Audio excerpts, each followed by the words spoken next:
in there, boys. Right back into the old action. Blackburn Rovers sticking on Bristol City. And we're back in business, boys and girls, with a comfortable 3-1 win over Bristol City at Ewood Park, at a deserted Ewood Park, of course. No fans there. But we're back. We're back with a big old vicious win. 3-1 in the end. Comfortable. I thought Rovers played absolutely solid today. Picking up a monstrous 3 points. As others around us dropped the points. Forest with a late draw, and of course Preston North End also drawing. It looks like, from what I gathered, against I'm not even too sure who they played, but ultimately Rovers picking up the 3 points quite comfortably in the end. With despite trailing, we actually went behind nice and early.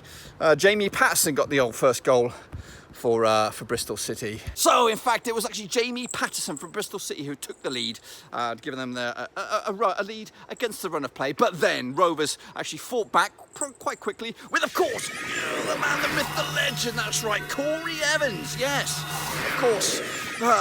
Prior to the old lockdown, he was out with a major injury, skull injury, which actually ruled him out for the season. But of course, because of the 105 days without football, he managed to get himself back into it. But of course, at half-time, 1-1, all square, all to play for in the second half. And then, of course, with the new rules, there's a lot of new rules going around with the football. Of course, you have 5 substitutions with a bigger bench as well. Bristol City made 3 changes. I think, was it 3 changes? They actually made 2 changes at half-time. But then Rovers decided to keep with the boys, and we actually got ourselves the all-important third goal in the game, and it came from an unexpected sort of player, in my eyes anyway, Tosin Aderabayo. That's right, he actually got the second goal for Rovers, the third of the day, not with his head, with his feet. It was a goal any striker would be absolutely proud for. He buried it in the top corner to make it 2-1, and the game was kind of turning more in our favour. And then slowly but surely we took full advantage of it. Again, further changes. Rovers then made 3 changes up top, changing the whole forward line. Off came Holtby, off came Gallagher, and off came Brereton. On come Graham, on come Samuel, and on came, of course, the man who scored Rovers' third goal, Adam Armstrong. That's right. Yes, getting all important goal number 3 for Rovers. It goal number 4 for the day at Ewood Park, and it was a Bobby Dazzler. He could have had much more than that, but he'll side with that soccer and then give himself goal number 13, I think, for the season. So Rovers in tip-top form. Well, I wouldn't say tip-top form. It was a very lethargic, a sort of a laggy game. You could see people weren't at their full best, and the match fitness wasn't there. Bristol City they did have some bits of play that that showed promise and all that, but of course it did look very laggy and very heavy for them. And they're going to, unfortunately, there's probably an opportunity missed for them to try and get something out of this game. I'm not sure what their running is like, but it's obviously, of course, playing up against the big boys or playing up against the boys that are in the mix for the playoffs, it's massive. As you can see, points are getting dropped left, right and centre. I'm sure Rovers will drop points where they least expect it as well. But for me, this is a big old win, because it's against one of those boys who are going to be up there, and they're going to be competing. And Bristol City are always, over recent years anyway, have been up there in the old playoffs. But yes, I am absolutely elated. Football is back. And I'll be looking to do a more detailed review of this game a little bit later on. Star performer was the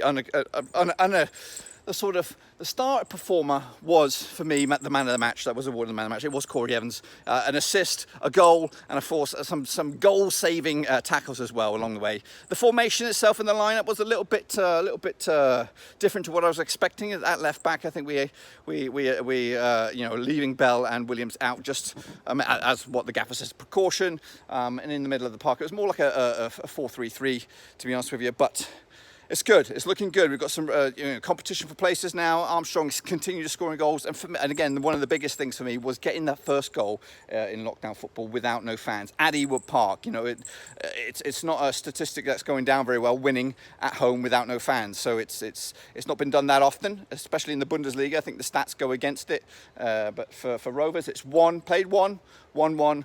Flip in, got 3 points, and that's all that matters. Next up for us, it is, of course, Wigan. We've got a week to prepare for that one. It is away, and hopefully I will be able to do a watch-along with that one. I did say I was going to try to do a watch-along for this one, but setup and all this kind of stuff, and of course subsequently the problems with iFollow did cause a lot of problems for everybody, including myself, but I did have a couple of backup plans anyway. So yes, looking forward to, of course, Rovers continuing this, looking forward to seeing what else goes on in the championship, and looking forward to getting caught up with everything. A little bit later on we'll do a detailed review, look at the stats, look at the stuff that Matt's here, what the gaffer has to say, and of course look at what the table looks like and all that kind of jazz. So make sure you stick around for that. If you are new to this situation, make sure you bang the thumbs up, of course, bang the subscribe if you're new.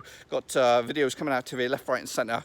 We're doing more match predictions for the Championship and the Premier League and all that kind of good stuff in the next few days, and probably, hopefully, live, because I'm just rejigging a lot of stuff. It's good to be back. Rovers looked good today, and they put the ball in the back of the net when it matters. 3 points, 3 goals.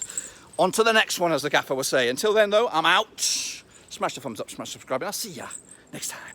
Thanks again for watching. Please like, share, and most importantly, hit the subscribe button to keep you bang up to date with all things Blackburn Rovers related, Championship related, football related. We've got it all covered right under one roof. And while I still have you, please be sure to check out some of the old videos scattered along here.